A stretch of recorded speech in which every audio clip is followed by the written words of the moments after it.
Marilah kita ucapkan rasa syukur kita kepada Allah Subhanahu wa Ta'ala, di mana pada pagi hari yang cerah ini kita bisa berkumpul di aula SMP Negeri 1 Purbolinggo dalam rangka diseminasi pemahaman dan pengalaman budaya positif oleh guru penggerak angkatan 11 Kabupaten Lampung Timur. Sholawat serta salam marilah kita sanjungkan kepada Nabi besar Muhammad Sallallahu Alaihi Wasallam. Semoga kita mendapatkan syafaatnya di yaumul qiyamah kelak. Amin ya rabbal alamin. Untuk mengawali acara hari ini, marilah kita buka dengan membaca lafaz basmalah.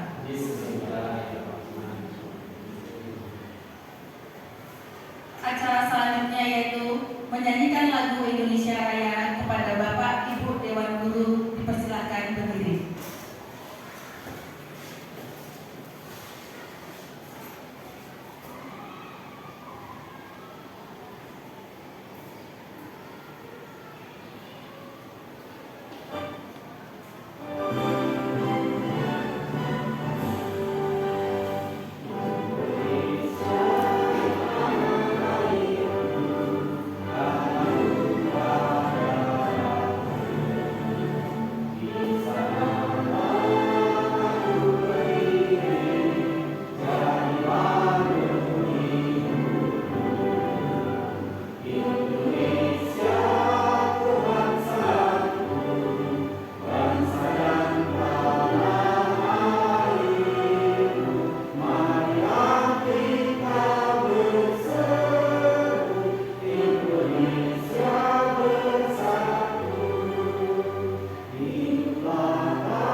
Ya, oleh karena itu, ayo Bapak Ibu kita tetap semangat, bagaimana?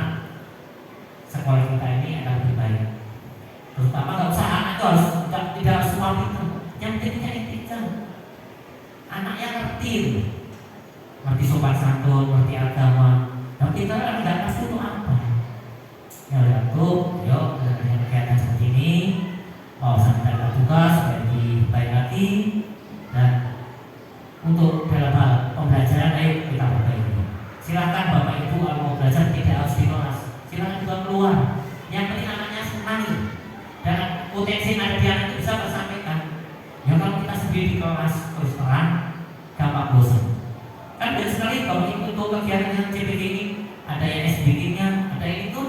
Bahkan kami sendiri waktu ada kegiatan di Bandar kemarin, setiap 2 jam sekali itu anak-anak suruh bergerak. Terserah Bapak Ibu berdiri atau molang-molang itu bagaimana. Yang penting anak itu nggak fokus duduk terus. Baik maksimal paling lama 2 jam. Ngomong silakan. Kalau anak itu biasanya itu terus bagaimana membawa anak itu senang terus potensi yang ada bisa dikembangkan. Mungkin hanya ini Bapak Ibu yang bisa saya sampaikan.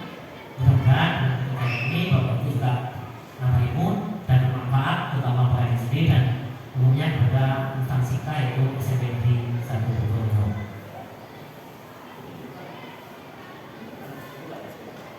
Dengan ucapan Bismillahirrahmanirrahim, diseminasi modul 14 secara resmi saya buka.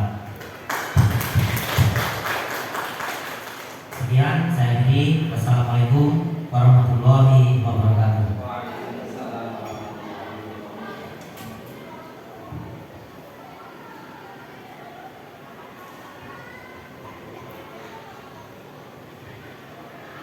Terima kasih kepada Bapak Suyitno. Acara selanjutnya adalah pemaparan penerapan budaya positif di sekolah oleh Ibu Sekar Aipaudi selaku calon guru penggerak angkatan 11 Kabupaten Lampung Timur. Kepada Ibu Sekar dipersilakan.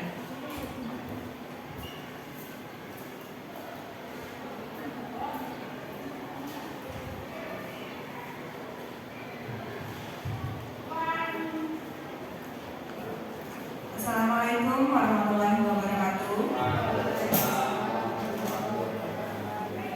Selamat pagi. Tabipun. Yang saya hormati Bapak Suyitno selaku PDD SMP Negeri 1 Purworejo.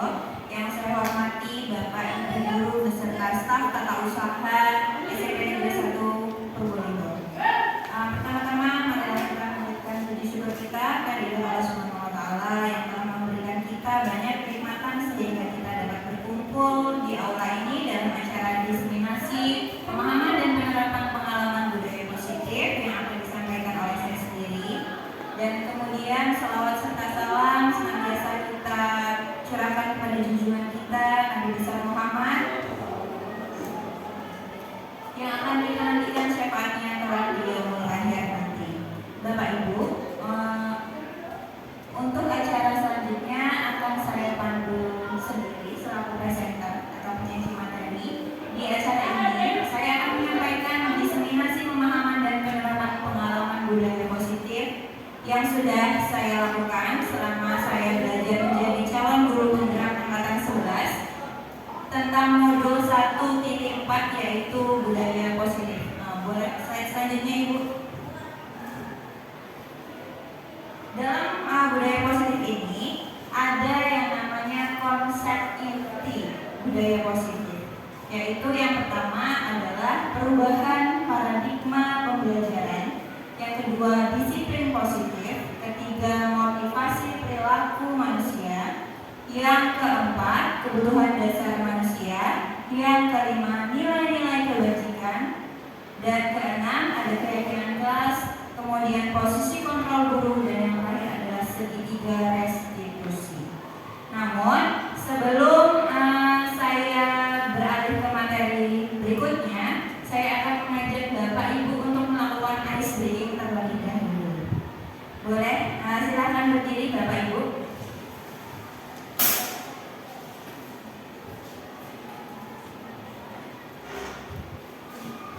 Jadi ice breakingnya nanti menyesuaikan dengan panduan dan lihat tangan saya ya Bapak Ibu.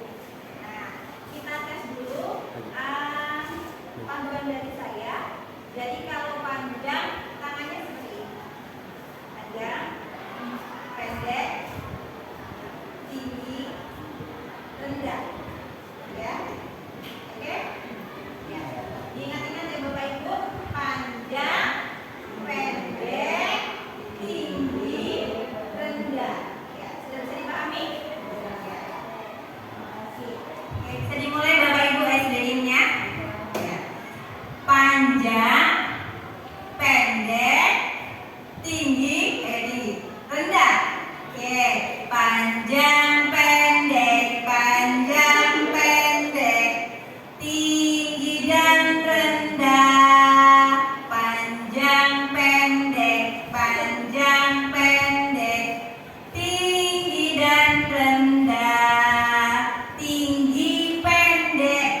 Jadi pembelajaran paradigma baru ini mengajak kita para pendidik untuk mewujudkan profil pelajar Pancasila pada murid-murid kita. Di antaranya elemen yang akan kita bahas di profil pelajar Pancasila ini adalah yang pertama, beriman, bertakwa kepada Tuhan Yang Maha Esa serta berakhlak mulia. Elemen yang pertama tetap nomor 1 sesuai dengan sila yang pertama ya Bapak Ibu. Kemudian yang kedua, berkebinekaan global. Yang keempat, ketiga maksudnya mandiri, kemudian bergotong royong, bernalar kritis dan kreatif. Jadi paradigma baru ini orientasinya adalah mengajak kita untuk mewujudkan karakter peserta didik yang memiliki profil pelajar Pancasila. Itu Bapak Ibu. Kemudian materi selanjutnya, disiplin positif. Jadi kata disiplin ini sering dihubungkan dengan hukuman, padahal itu sungguh berbeda. Kata disiplin ini berasal dari bahasa Latin Bapak Ibu, disiplina yang berarti belajar. Kemudian disiplin positif yang akan kita bahas itu sebagai salah satu cara penerapan disiplin yang bertujuan untuk menumbuhkan kesadaran serta memberdayakan murid tanpa imbalan atau penghargaan, atau bahasa Inggrisnya adalah reward. Ancaman atau hukuman dengan kata lain adalah punishment. Jadi disiplin positif ini mengajak kita Bapak Ibu untuk menyadarkan bahwa murid itu tanpa adanya reward atau punishment itu bisa mendisiplinkan diri secara sadar dan mandiri. Nah, tugas kita sebagai pendidik adalah untuk menciptakan anak-anak yang memiliki disiplin diri, sehingga nantinya mereka bisa berperilaku dengan mengacu pada nilai-nilai kebajikan universal dan memiliki motivasi intrinsik Bapak Ibu. Yang akan kita bahas adalah motivasi intrinsik dari dalam dirinya sendiri, bukan motivasi secara intrinsik atau dari luar. Nah, motivasi intrinsik ini nanti akan dipengaruhi oleh beberapa hal, di antaranya di materi berikutnya.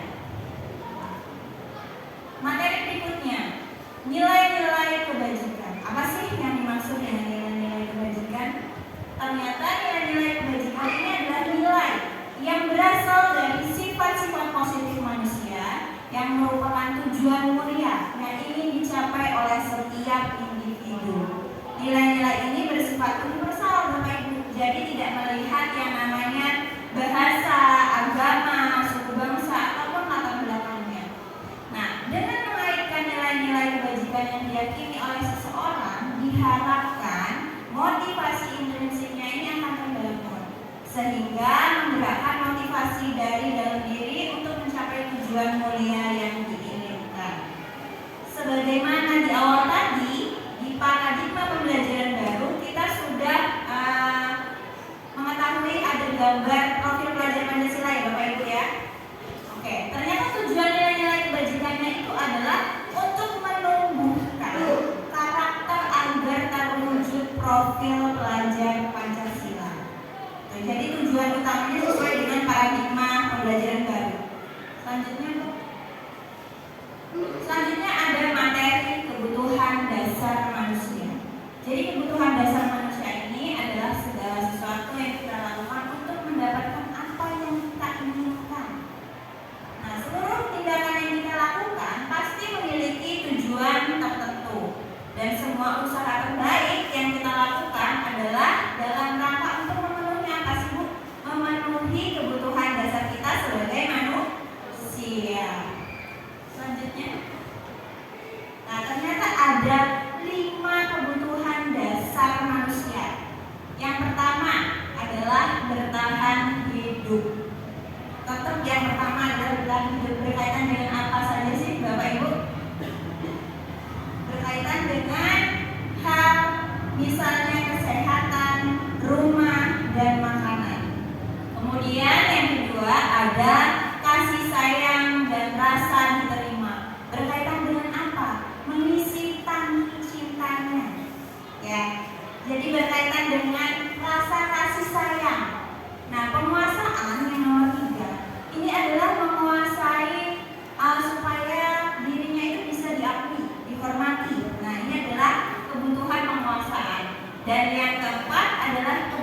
orang. Nah, dia merasa bisa diterima oleh banyak orang, kemudian melakukan hal apapun secara bebas tanpa adanya tekanan.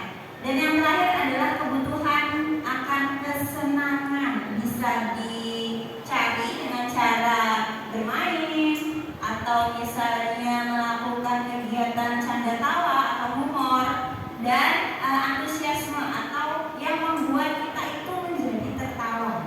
Nah, kira-kira di dalam 5 kebutuhan dasar ini Bapak Ibu cenderung memenuhi yang mana dulu? Kira-kira ada yang mau menjawab? Boleh? Silakan. Bu Anita, dari 5 kebutuhan dasar manusia, Bu Anita cenderung memenuhi yang mana dulu? Oh, memenuhi yang bertahan hidup. Kenapa Bu? Kok memilih bertahan hidup? Enggak yang kesenangan yang bertahan hidup? Oh, bertahan hidup dulu ya. Nanti bersenang-senangnya ya ketika hidupnya sudah terpenuhi, baik kesehatan rumah maupun makanan. Nah, yang membuat kita senang, misalnya kalau ibu belanja ya, seperti kalau bapak apa nih bapak yang membuat bapak merasa kebutuhan dasarnya akan kesenangan ini sudah terpenuhi. Misalnya apa Pak Mahfud atau Pak Junaidi?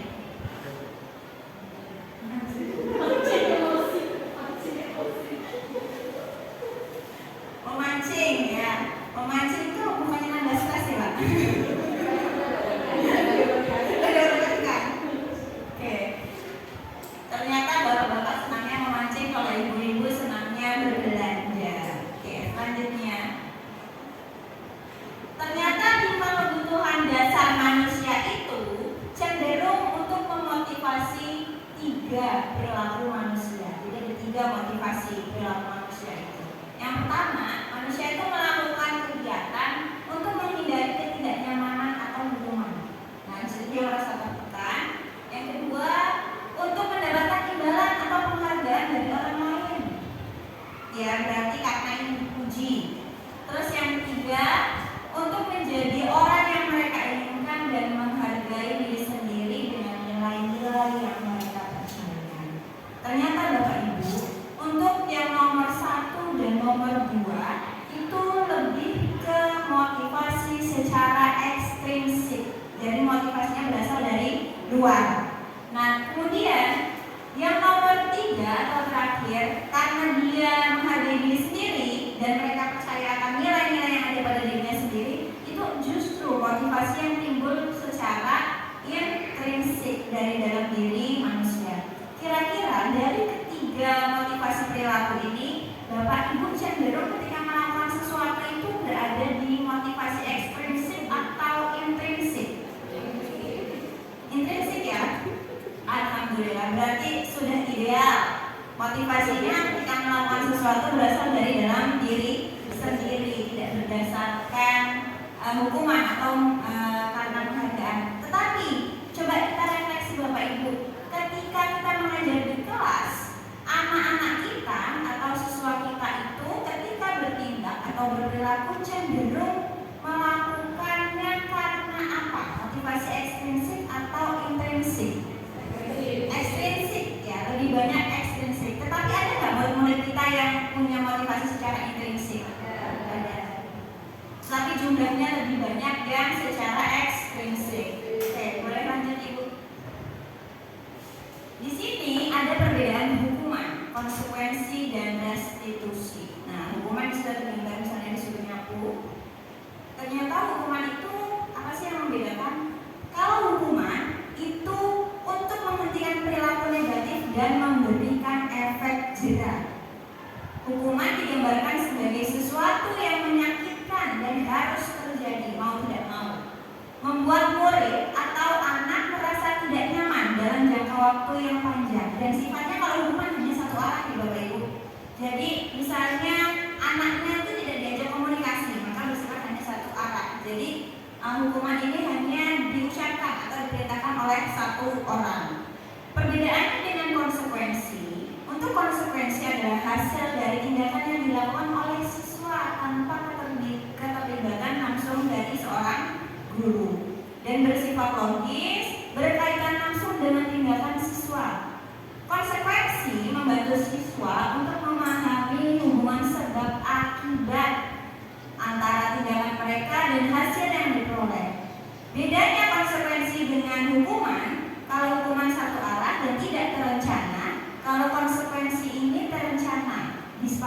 sesuai peraturan. Jadi sudah ada peraturannya terlebih dahulu Bapak Ibu, sehingga bisa membangun yang namanya sebuah konsekuensi.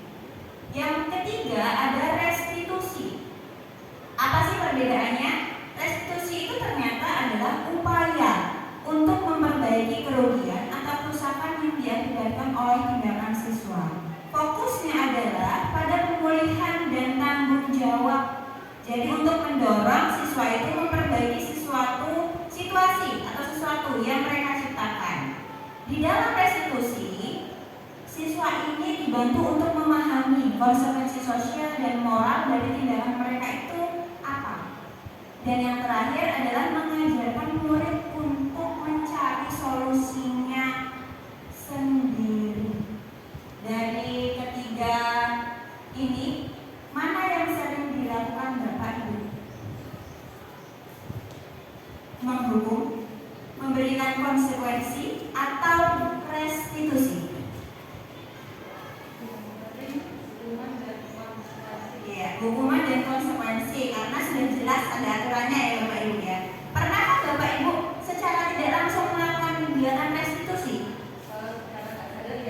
Secara nggak sadar ya, tapi tidak terdokumentasikan. Oke. Selanjutnya, nah ada 5 posisi kontrol guru. Yang pertama sebagai penghukum. Ada gambarnya, misalnya suruh pergi kamu. Nah, yang kedua pembuat merasa bersalah. Kamu nggak kasihan sama ibu. Nah, pemantau, manajer, dan teman. Apa bedanya dari gambar 5 ini Bapak Ibu? Kalau teman cenderung dia bisa membaur dan tertawa, ya. Sedangkan kalau menghukum adalah sepihak. Manajer berarti mengayomi. Kemudian pembuat merasa bersalah itu menyudutkan anak didik kita. Dan pemantau, nah dipantau nih sudah sesuai dengan peraturan di sekolah atau belum misalnya. Sudah mematuhi peraturan di sekolah atau belum. Selanjutnya, contoh penerapan 5 posisi kontrol guru. Di sini ada misalnya kasus ya Bapak Ibu. Siswa terlambat masuk kelas saat jam pelajaran pertama berlangsung. 5 posisi kontrol guru. Ketika guru itu sebagai seorang penghukum, maka biasanya kalimat apa sih yang sering diucapkan oleh guru tersebut? Berdiri di depan kelas sampai jam pelajaran selesai. Ya, misalnya satu halaman sekolah atau masjid. Nah, kalau membuat merasa bersalah, intonasi dan kalimatnya sudah berbeda lagi Bapak Ibu. Berapa kali ibu bapak harus memberitahu kamu ya? Nah, selanjutnya ada posisi kontrol yang ketiga. Kalau sebagai teman, ya sudah, kali ini tidak apa-apa. Nanti ibu bantu bereskan. Besok jangan bilangin lagi ya. Nah, kalau sebagai pemantau, sanksi atau konsekuensi apa? Karena kamu sudah terlambat sebanyak 3 kali. Nah, berarti dia dihadapkan atau diingatkan dengan peraturan yang sudah ada. Itu kalau sebagai pemantau. Yang terakhir Bapak Ibu, apa rencana kamu untuk memperbaiki kesalahan ini? Nah, ini adalah posisi yang paling ideal, yaitu sebagai manajer. Jadi, di dalam 5 posisi kontrol guru ini, Bapak Ibu cenderung melakukan yang mana? Manajer. Cenderung akan melakukan yang manajer ya. Ya karena yang paling ideal adalah manajer ya. Yang paling ideal adalah manajer. Dan kemudian, pernahkah dari 5 posisi kontrol guru ini Bapak Ibu melakukannya? Pernah? Iya, dari 5 itu. Pernah yang sering dilakukan yang mana Bu Anita? Oh, yang menghukum. Kenapa Bu yang menghukum? Oh, saya hukum. Oke. Karena membuat jeda ya di sini. Cenderung mengisi kan? Ya,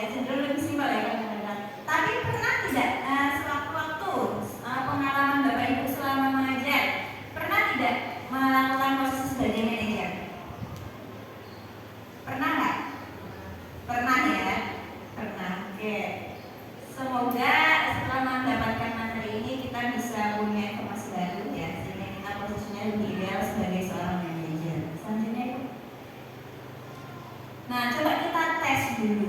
Tadi kita sudah belajar mengetahui informasi bahwa ada 5 posisi kontrol guru. Yang pertama, kalau saya mengucapkan dengan intonasi seperti ini, kira-kira jawabannya seperti apa ya posisi kontrol gurunya?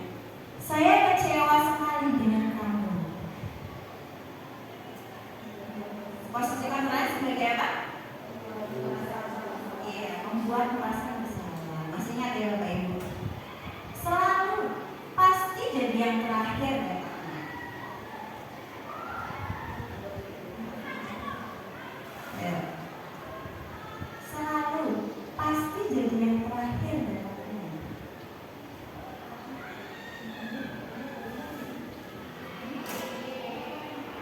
Yang mana Bapak Ibu? Nah, yang ketiga coba deh. Apa rencana kamu untuk memperbaiki hal ini? Ya, manajer. Yang paling udah diingat ya, berarti mengajak peserta didik kita untuk mendapatkan solusinya sendiri. Ayo bantulah supaya ibu tidak dimarahi kepala sekolah. Ya, sebagai teman. Kamu sudah terlambat 3 kali. Kamu paham kan konsekuensinya? Ya, sebagai pemantau. Boleh selanjutnya Ibu, yang nomor 2 itu adalah sebagai pemukul. Keyakinan kelas. Kenapa sih kok harus ada keyakinan kelas? Kok namanya bukan peraturan kelas? Boleh selanjutnya. Nah, ternyata kenapa peraturan kelas? Kenapa keyakinan kelas bukan peraturan kelas? Karena keyakinan kelas ini sifatnya abstrak, berupa pernyataan universal atau secara umum. Nah, dibuat dalam pernyataan positif.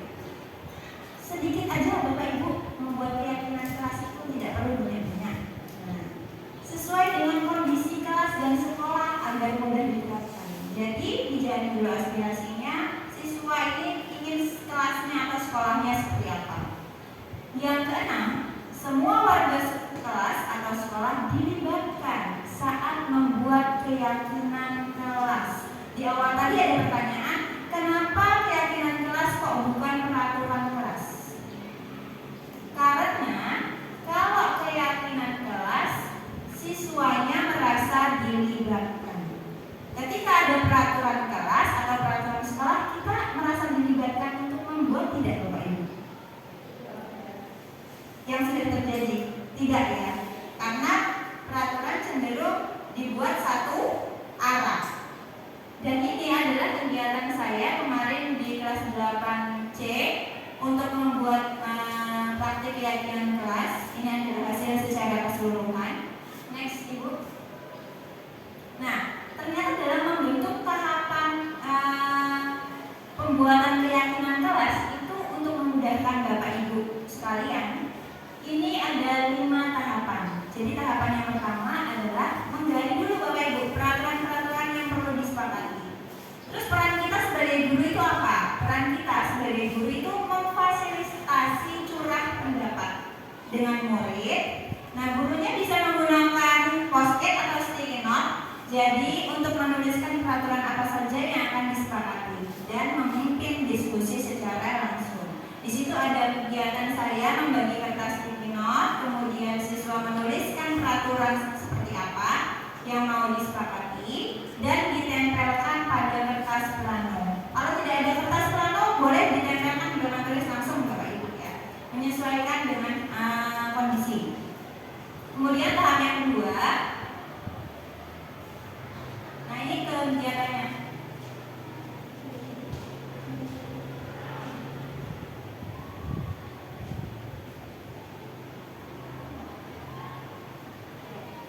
Nah, sebenarnya itu adalah kegiatan aktivitas muridnya Bapak Ibu saat menempelkan kertas sticky note, dan ini adalah hasilnya.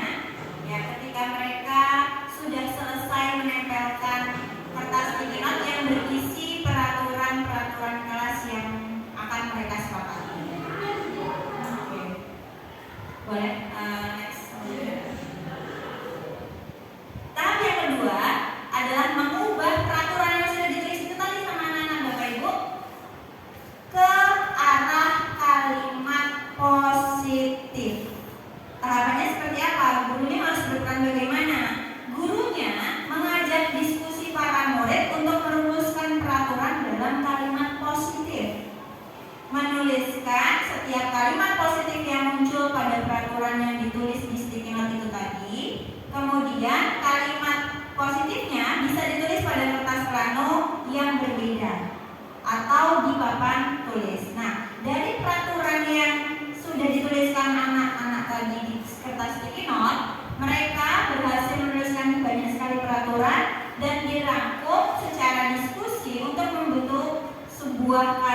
positif ada 5.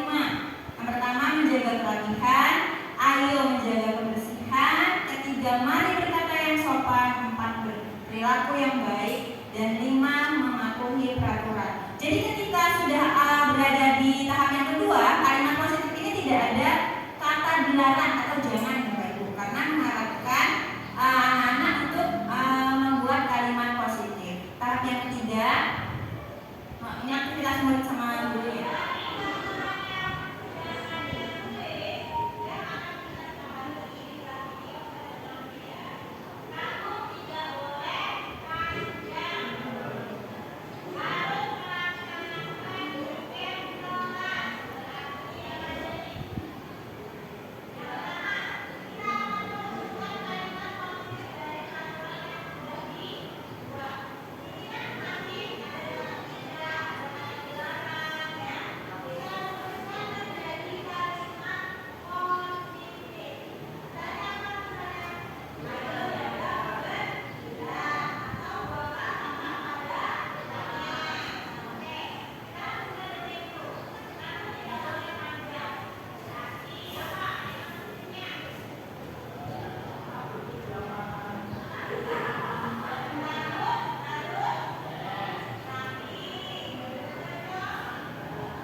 Nah, tahap yang ketiga, menyarikan peraturan-peraturan yang sudah dibuat menjadi nilai kebajikan atau keyakinan. Jadi, nomor 3 adalah merumuskan nilai-nilai kebajikan Bapak Ibu. Peran gurunya supaya mempermudah tahapan ini, apa saja yang harus dilakukan? Mengajak diskusi para murid untuk menyarikan seluruh peraturan yang sudah muncul sebelumnya, kan sudah ditulis di kitab tadi Bapak Ibu, menjadi nilai kebajikan atau keyakinan kelas, dan menuliskan setiap keyakinan kelas yang muncul pada kertas plano atau papan tulis. Nah, nilai kebajikannya adalah 3 di kelas 8C: disiplin, tanggung jawab, dan berperilaku yang baik. Selanjutnya, ini adalah aktivitas murid dan gurunya, yaitu menuliskan nilai kebajikan yang akan diyakini dan disepakati nantinya di kelas 8C. Tahap yang keempat adalah kegiatan pendalaman keyakinan kelas. Membuat tabel T dulu Bapak Ibu, tampak seperti dan tidak tampak seperti. Dan ini tabel T-nya Bapak Ibu. Tabel T-nya adalah berarti tabel T itu membuat huruf T, dan di situ ada sisi kanan dan kiri mana kegiatan yang boleh dilakukan dan tidak boleh dilakukan. Kalau tabel T berarti misalnya ada kegiatan positif dan negatif ya. Terus tahap selanjutnya, ini adalah aktivitas murid ketika menuliskan tabel T. Gurunya mengajak muridnya untuk diskusi.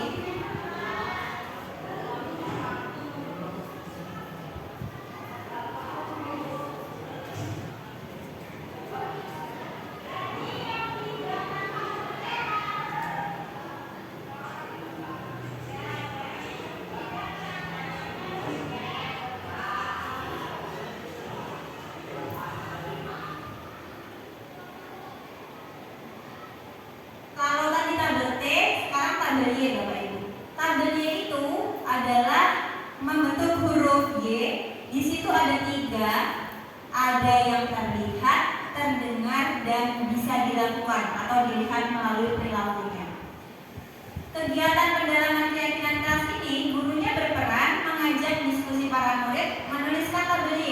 Kalau tadi tabel T, tabel Y ini adalah misalnya apa tadi dari keyakinan kelas yang muncul yang bisa dilakukan. Yang terlihat misalnya menghargai teman, yang terdengar misalnya berkata sopan. Kemudian perilaku yang bisa ditimbulkan misalnya apa dari keyakinan kelas itu tadi. Oh, sopan terhadap guru, piket kelas bisa dilakukan dengan tindakan membayar kas kelas.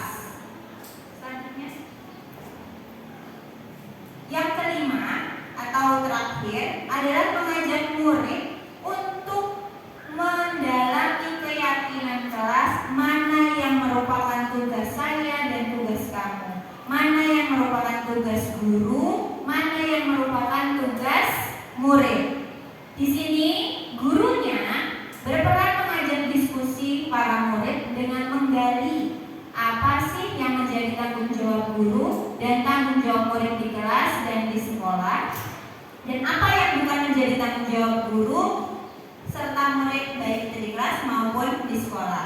Nah, berdasarkan hasil diskusi kemarin di kelas 8C, ternyata yang menjadi tanggung jawab guru itu adalah menghargai perbedaan. Yang kedua, sopan dalam bersikap. Ketika saya mengajak mereka diskusi, tugas murid, mereka memahami bahwa murid itu harus membayar kas tepat waktu. Jadi di 8C itu kemarin banyak keluhan teman-temannya tidak membayar uang kas, Bapak Ibu. Yang kedua, menghargai perbedaan. Ketiga, sopan dalam bersikap. Dan yang keempat, melaksanakan piket kelas. Di sini ada aktivitas murid dan gurunya. Ketika gurunya sedang menuliskan dan membahas apa saja sih yang menjadi tanggung jawab guru dan muridnya.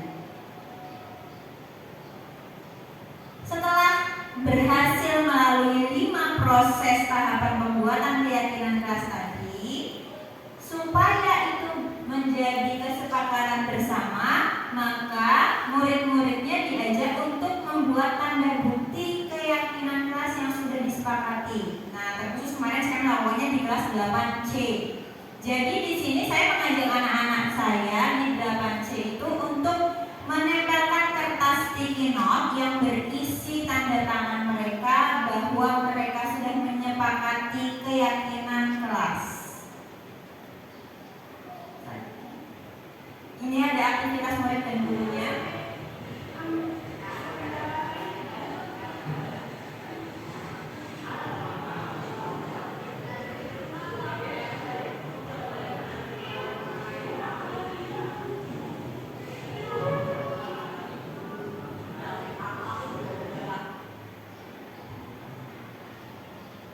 Dan materi yang terakhir, Bapak Ibu, adalah segitiga restitusi. Apa sih segitiga restitusi? Segitiga restitusi ini adalah suatu proses dialog yang dijalankan oleh guru agar dapat membentuk karakter murid yang mandiri dan bertanggung jawab. Di sini ada gambarnya, Bapak Ibu, bentuknya segitiga. Ada 3 tahapan yang harus kita lalui ketika kita mempraktikkan kegiatan segitiga restitusi. Yang pertama adalah menstabilkan identitas. Yang kedua adalah validasi tindakan yang salah. Yang ketiga adalah menanyakan keyakinan. Selanjutnya,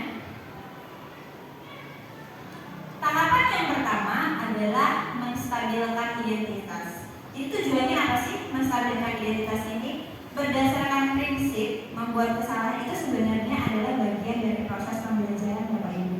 Jadi setiap orang itu pernah melakukan kesalahan. Terus kalimat yang biasa disampaikan pada tahapan menstabilkan identitas, misalnya contoh kalimatnya adalah berbuat salah itu wajar, karena setiap manusia tidak ada yang sempurna. Yang kedua tahapnya, validasi tindakan yang salah. Berdasarkan prinsip, setiap perilaku berupaya memenuhi suatu kebutuhan tertentu. Tadi kan kita sudah belajar 5 kebutuhan dasar ya Bapak Ibu. Nah, validasi tindakan yang salah, divalidasi mana yang bagian yang salah. Biasanya kalimat yang digunakan adalah, kamu pasti punya alasan mengapa kamu melakukan hal itu. Nah, jadi ditanya alasannya kenapa kok melakukan hal itu. Dan tahapan yang ketiga adalah menanyakan keyakinan. Berdasarkan prinsip teori kontrol yang sudah kita pelajari tadi, bahwa pada dasarnya setiap orang atau diri kita itu punya motivasi secara intrinsik, Bapak Ibu, punya motivasi dari dalam dirinya. Biasanya ketika mempraktikkan tahapan yang ketiga ini, contoh kalimat yang bisa digunakan adalah nilai-nilai yang sudah disepakati itu apa? Nilai-nilai atau keyakinannya. Nah, sebelum praktik tahapan segitiga restitusi, maka kita harus punya keyakinan kelas terlebih dahulu. Itu tahapannya Bapak Ibu. Selanjutnya, nah ini adalah contoh penerapan segitiga restitusi yang sudah saya lakukan.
berantai. Siapa yang akan menjadi orang pertama untuk menerima pesan dari saya?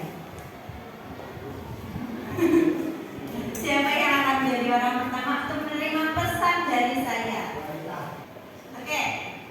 Satu orang akan menjadi penerima pesan berantai. Bapak Ibu boleh menghadapkan tubuhnya ke diri tapi ke arah belakang, ya. Karena pesan berantainya akan saya sampaikan ke Bu Anita.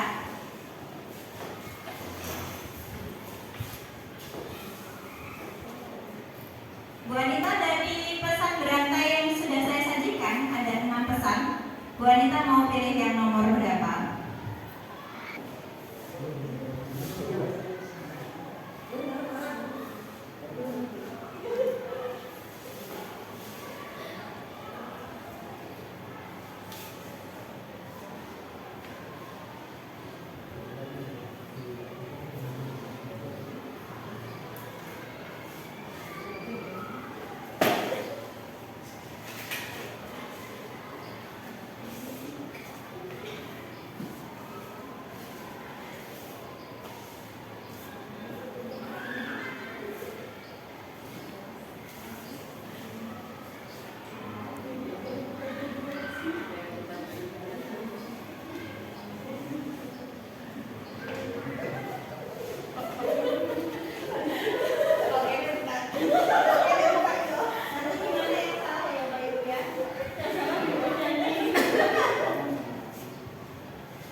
Nah, di sini ada 3 refleksi atau 3 pertanyaan yang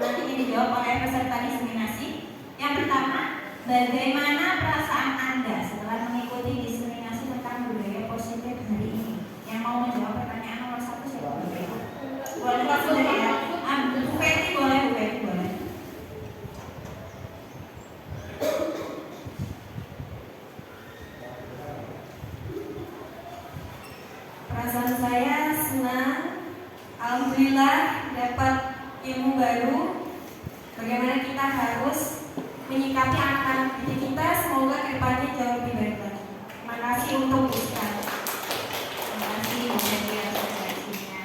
Terus manfaat apa yang didapatkan setelah mengikuti kegiatan ini? Siapa yang mau menyampaikan? Bu Asa? Bu Asa atau Pak Mahfud atau Pak Asa? Sudah sepakat tadi ya?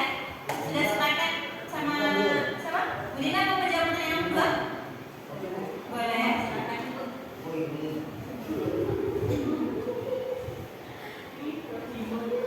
Baik, terima kasih. Menurut saya manfaat yang saya dapatkan setelah mengikuti kegiatan ini banyak sekali, terutama membuat saya sadar bahwa salah satunya itu ternyata daripada kita memberikan hukuman, lebih baik kita memberikan restitusi kepada siswa-siswa kita. Kayaknya itu yang paling menurut saya.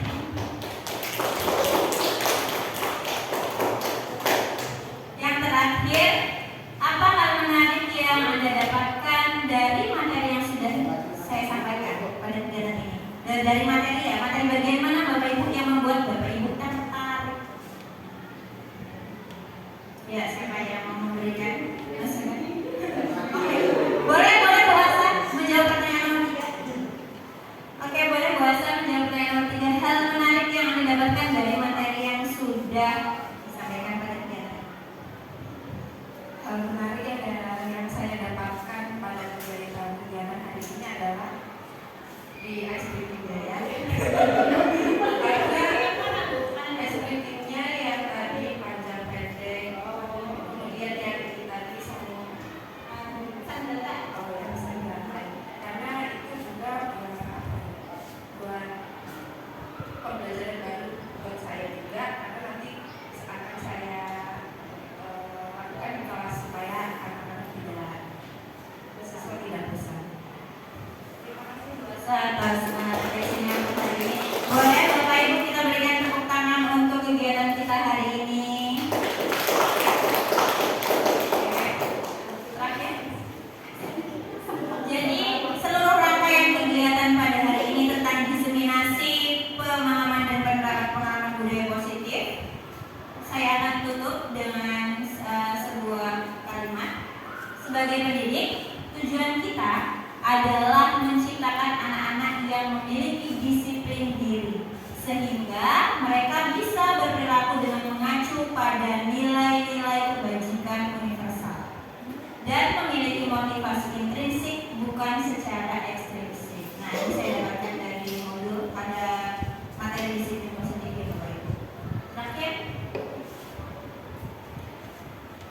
saya ucapkan terima kasih kepada Bapak Ibu yang bersedia hadir pada acara diseminasi hari ini, dan saya memohon maaf apabila banyak kekurangan dalam menyampaikan materi pada diseminasi hari ini.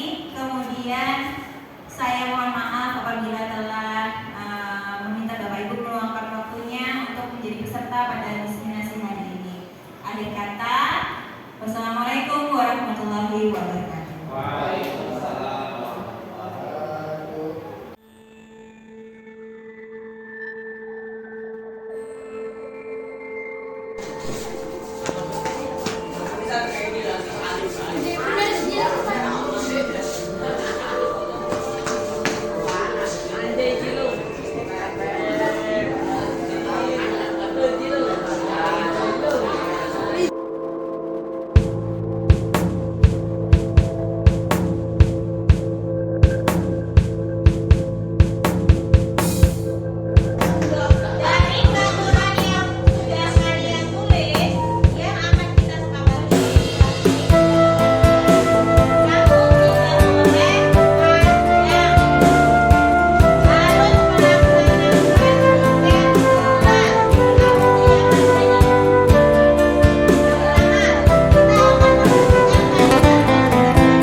buru-buru melakukan hal seperti itu?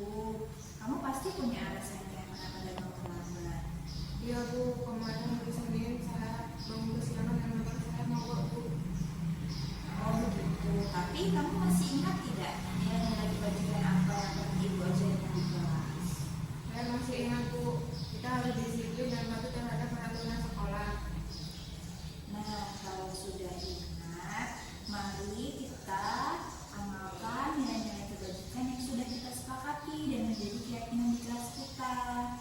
Ibu punya solusi supaya kamu bisa datang tepat waktu ke sekolah. Misalnya, nanti kamu pasang alarm di HP kamu supaya kamu bisa melakukan aktivitasnya dengan tepat waktu. Ya, Baik Bu, terima kasih untuk saran dan solusinya.